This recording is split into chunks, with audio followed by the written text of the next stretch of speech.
This is the day the Lord has made, even in all of its snowy glory. Let us all rejoice and be glad in it. For those of you who haven't looked outside, it's snowing again. It's supposed to have started at 8 o'clock this morning, so it's a little late, but it's here just as well. 2 weeks ago, we looked at how we need to bear with one another, how we need to deal with our individuality of each other, because we are all different, and sometimes we don't necessarily get along with each other because of our differences. But we looked at how we need to bear with each other. We need to get along and deal and find a way to get along with each other. Today we're going to be looking at another way that we bear with each other, and that is that we're going to bear each other's burdens. Loving one another is the primary command for disciples of Jesus, and bearing one another's burden is just one way for us to show our love for each other.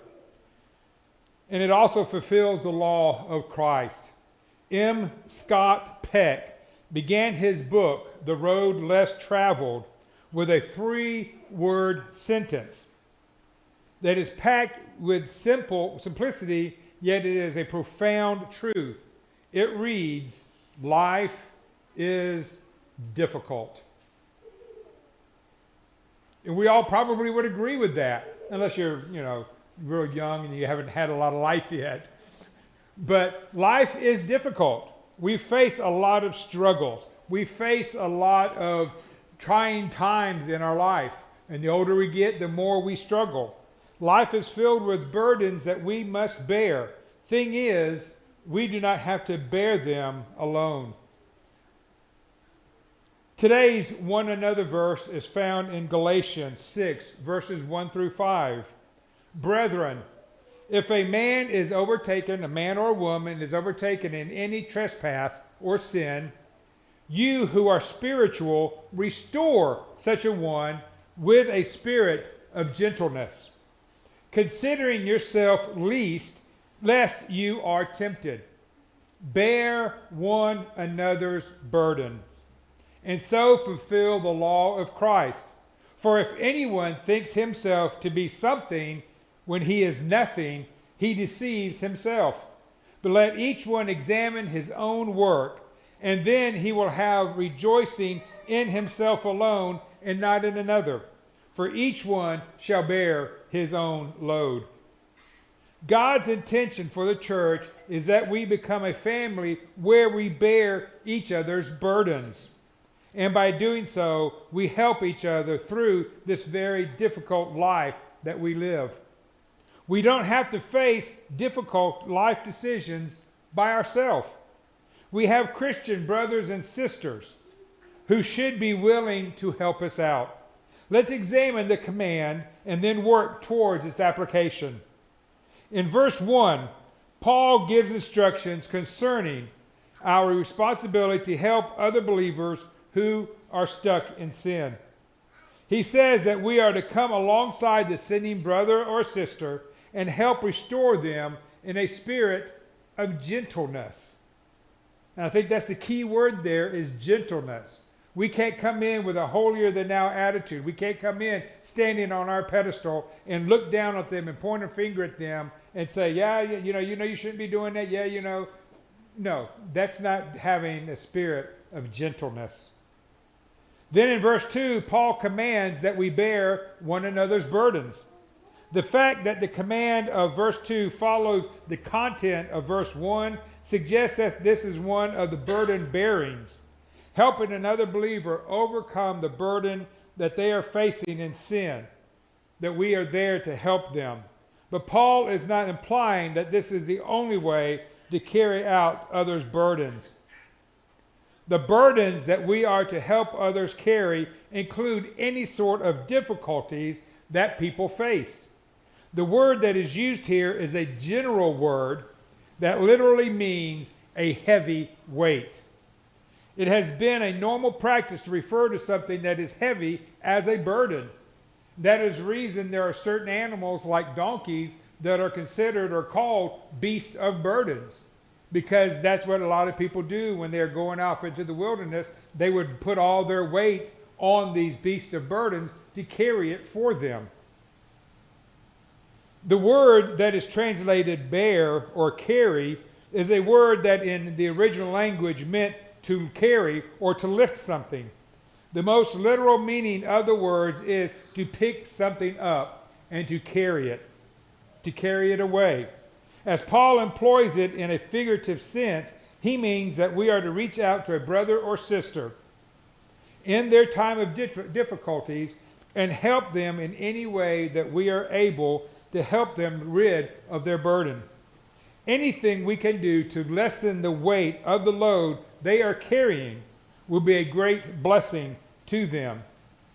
The verb carry means that it is a command, and as a command it implies a continuous, ongoing action. The command is not worded in a way that we are to do occasionally, but it is something that we do continually. If you were paying close attention to the reading of Galatians 6, 1 through 5, you might have noticed something that appears to be in contradiction to each other. Verse 2 says to carry each other's burden, and in a way you fulfill the law of Christ. But in verse 5 it says each one should carry his own load. So which is it? Should we bear another's burdens or not? What we can't see in the English language is the fact that the two verses are using two different words for burden. The word in verse 2 refers to heavy loads, more than a person could carry without help. These are the kinds of overwhelming burdens in life that we must help each other bear, or they will overcome a person and destroy them. But in contrast to that kind of burden, the word used in verse 5 was used to designate the pack usually used by a marching soldier to carry. Although the pack might be heavy, it is not too heavy for a soldier to carry, and every soldier is required to carry their own pack.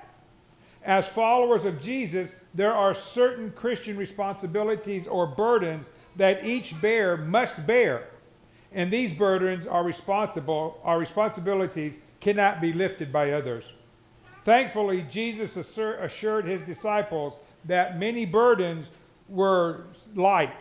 Jesus said in Matthew 11, verse 30, "My yoke is easy and my burden is light." The final thing that I want us to notice about the command is that it comes with a promised result. If we faithfully carry each other's burdens, then we might be fulfilling the law of Christ. What exactly is the law of Christ? The law of Christ is the law of love. The law of Christ is to love one another as Christ loves us. These are verses we have looked at several times over the last 10 weeks in our study of one anothering, and we should be familiar with them. John 13, verse 34, "A new commandment I give to you, that you love one another as I have loved you, that you also love one another." And in John 15, 12, "This is my commandment, that you love one another as I have loved you." And then in Galatians 5:14, "For all the law is fulfilled in one word, even in this, you shall love your neighbor as yourself." Bearing the burdens of others is a genuine expression of love and ultimately fulfills everything God wants us to do. What about the application? Before we get into specific burdens that must be borne and how to bear them, let's make an important observation. Just like everyone else, Christians must bear burdens. There is a common misconception and popular idea among Christians and churches today that says that Christians are exempt from difficulties, troubles, and burdens of everyday life. But that is not a biblical idea. The Bible is clear about the fact that Christians will face adversities. And we've read this in our Sunday morning class, James 1, verses 2 and 3. My brethren, count it all joy when you fall into various trials, knowing that the testing of your faith produces patience. When we examine the biblical story, we notice that even great people of faith had their share of sufferings and burdens. Look at the story of Job, Abraham and Sarah, Joseph, Naomi, Ruth, and the Apostle Paul, just to name a few. And so as Christians, we need to accept the fact that we too will have burdens of our own to carry. Our burdens may vary in kind and intensity, but all of us have or will have burdens of one kind or another. Once there was a woman who had lost her son and could not get over her grief. She went to see an old wise man and asked him what to do. He told her to go find a home that had no worry, that had no struggle, that had no sorrow and no grief, and bring back a mustard seed from that home. And when she did that, she would restore her son to her. She threw herself into that search, and many days and looking and going and trying to find a home with no problems. She came back to the wise man disappointed. And she says, I am so sorry for coming to you with my problems, because every single family, every single home I went into was suffering some kind of grief, some kind of sorrow. Let's take a minute to look around in our congregation today, and let's understand that all of us have some kind of burdens that we are dealing with. There is some kind of heartache in every person's life. We all have problems and cares that weigh us down and are a burden to bear. There are some burdens that are so heavy that we need others to help us bear them. I don't know if you noticed in this picture, I was looking at it, the guy on the right is bearing only half of the burden, and the guy on the left is only bearing half the burden. But the guy in the center, the guy who decided to help with his friend's loads, he's actually bearing the full burden. He's got half in his right and half in his left hand. And sometimes that's what we need to do as Christians. We need to bear more than what the person that we're helping bears. What are some of the burdens that we may need help bearing? There is a burden of sorrow and of grief, sickness and aging, emotional difficulties and emotional scars of the past. There is a burden of a difficult marriage or a failed marriage. There is a burden of children with special needs or rebellious spirits. There is a burden of unemployment or underemployment. And of course, the consequences of lawlessness and sin and foolishness. These are just a few of the many kinds of burdens that people might need help with. Now that we know that God wants us to help people with their burdens, the question is, how do we help them? Once we have a heart that is willing to help carry the burdens of others, then two very important things are required to bear the burdens of others. The first, we have to know that a brother or sister has a burden. We must be open to listening and watching our brothers and sisters and tell when they are struggling, which means we need to be in tune with our brothers and sisters to recognize that they are struggling. Second, the person with the burden must be willing to allow us to help them. We must be willing to let others in and help with our burden. So how can we discover that someone has a burden that may need assistance to bear? To some degree, the responsibility for discovery is on both people, both the one needing help and the person willing to help. If the person needing the help isn't open and honest enough about their struggle or burden, then no one will be able to help them because no one will know. But on the other hand, if the person who is willing to help is not observant enough or interested enough, then they won't notice that someone is struggling, even if the person tries to tell them about it. But both things suggest that people, but both things suggest that there needs to be real Christian relationships on both parts to be experienced. Real Christian relationships require love and trust and contrast and communication. Several years ago when we were in North Carolina, Kathy and I were working with the teens, and we had taken them to Raleigh to a church there for a youth rally for the weekend. And Friday night, Glorify Him had come up from one of the Christian, His Glory had come up, no, Glorify Him, it was him, and had come up from one of the Christian universities to sing at the youth rally. And the church had a balcony, and that's where most of the adults were sitting, and all the children were sitting down here with their people. And the group was singing and everything, and all the youth were getting into it. And Crystal was sitting up here in the front row on the right with some friends that she had met. And I noticed this one girl, all the other people were excited and everything, and this one girl sitting next to Crystal was just sitting there and not doing anything. And so when we had an intermission, I went down to Crystal and asked her, what was wrong with, the girl that was sitting next to her. And she said that she's wanting to be baptized, but she doesn't know if her mother, will allow it. And so I found the girl and I talked to her and everything.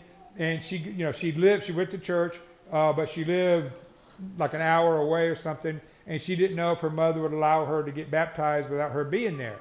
And I said, well, let's call your mother and talk to her and find out. And so we talked to her, she talked to her mother, and then I talked to her mother and told her, who I was and everything else.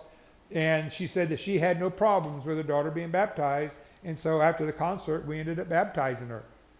But I didn't know this girl. I didn't know anything about it. But sitting up in the back, I noticed that she was struggling with something because all the other teens were excited about the concert and all, but she wasn't.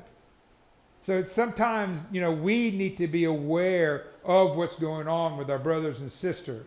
We need to, be in tune and notice that something is wrong, that they're struggling with something, so that we can help them.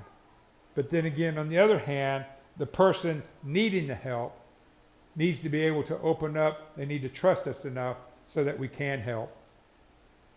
Once it is clear that someone has a burden that is too heavy to carry alone, and there is a person who is willing to help carry the burden, then the person with the burden needs to be willing to be helped. Why are those who need help with their burden sometimes reluctant to allow others to help? Often the reason is pride. Pride is the reason that we don't want to let people help us. Pride often causes us to think that we must bear our burdens alone, and it causes us to do that. But sometimes the reason is a misunderstanding about our relationship with God. We can't be embarrassed that we need help and be embarrassed to let somebody help us.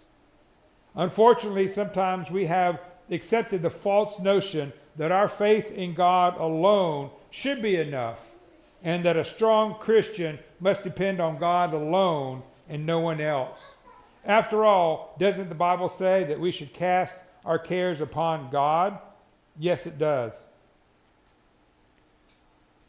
In Psalms 55:22, cast your burdens upon the Lord, and he shall sustain you. He shall never permit the righteous to be moved. 1 Peter 5:7, casting all your care upon him, for he cares for you. It is true that we should take our troubles to the Lord, no matter what those troubles are. And it is true that we should trust that the Lord will give us the grace and the strength that we need to endure. But we should also recognize that God often uses people as his agents to help us to carry our burdens. In other words, God helps us carry our burdens through his people. This is what Paul had said that happened in his own life in 2 Corinthians 7, verses 5 through 7. For indeed, when we came to Macedonia, our bodies had no rest, but we were troubled on every side. Outside were conflicts, inside were fears. Nevertheless, God, who comforts the downcast, comforted us by the coming of Titus, And not only by his coming, but also by the consolation that with which he was comforted in you. When he told us of your earnest desire, your mourning, your zeal for me, that I rejoiced even more. Isn't that amazing? Paul knew that God comforted him through Titus and through the Corinthians. Ultimately, we are God's eyes, his ears, his tongues, and hands that help others carry their burdens. So let's be sure that we are cultivating relationships that are close enough that we feel comfortable sharing our burdens and allowing others to know that we are struggling to carry our own. And let's love each other enough to want to help those who are burdened. And then let us be humble enough to be willing to receive the loving assistance of others. The idea of being able to receive the loving assistance of others is illustrated well in this powerful story. And it might be a little blurry. It was a small picture that I had to blow up. On July 25th, 2002, 9 coal miners entered Q Creek Mine in Somerset County, Pennsylvania. About 9:30 p.m., the miners were drilling near the abandoned Saxman mine when 50 million gallons of water was released into their own shaft, cutting them off from the surface. In a desperate race against time, more than 200 rescuers worked to save the 9 trapped miners. The men were trapped in a small chamber that was about 4 feet high and 18 feet long, with frigid 55-degree water. The area of entrapment was approximately 240 feet underground and was 1.5 miles from the entrance of the mine. The miners decided early on that they were going to either live as a group or die as a group. In the end, they were all rescued after 77 hours of being trapped in the mine. The 55-degree water threatened to kill them slowly by hypothermia. So according to a report, when one would get cold, the other 8 would huddle around this person. And when another person got cold, the favor was returned. Miner Harry Mayhew told reporters everybody had strong moments, but at any certain time, maybe one guy got down and then the rest pulled together. And then that guy would get back up and maybe someone else would feel a little weaker. But it was a team effort. That's the only way it could have been. What a great description of the way the church is supposed to work. Those who are all up are supposed to help others who are down. But because of the way that life happens, those who are up will someday be down, and vice versa. So we should take turns carrying the burdens of each other. So how can we bear one another's burdens? We can hold each other up in prayer, which is what we talked about last week, about praying for one another. We can offer a listening ear and a shoulder to cry on. We can offer hopeful and encouraging words. We can look for simple and practical ways to help. Visit those who are shut in or in the hospital. Ask if there is anything that we can do. Look for ways to help those who have young families or families with special needs. Look for those who are struggling emotionally, socially, or financially. But most importantly, we can just be present and offer ourselves, our love, our life to be a friend. I hope and pray that this will be our sentiment. I hope that this will help us to commit to each other in a more connecting way. I hope that we will love each other enough to carry each other's burdens. I hope that our love for each other will cause us to feel that no burden is too heavy that a brother or sister can't help us to bear. Like the song goes, he ain't heavy, he's my brother. Or my sister isn't heavy, she's my sister. That's the way of Jesus and his followers. May God help us to love one another and bear one another's burdens. Whose burdens will you help bear this week? Next week will be our last week of our 12-week study dealing with how we treat one another.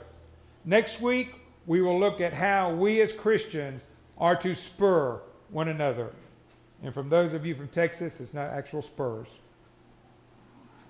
If there's any way that we can help you this morning, let us know. Let us bear your burden. If there's something that you need help with, that you need prayers for, we are here to pray for you. We are here to encourage you. We are here to love you. We are here to pray for you. Please let your wishes be known as together we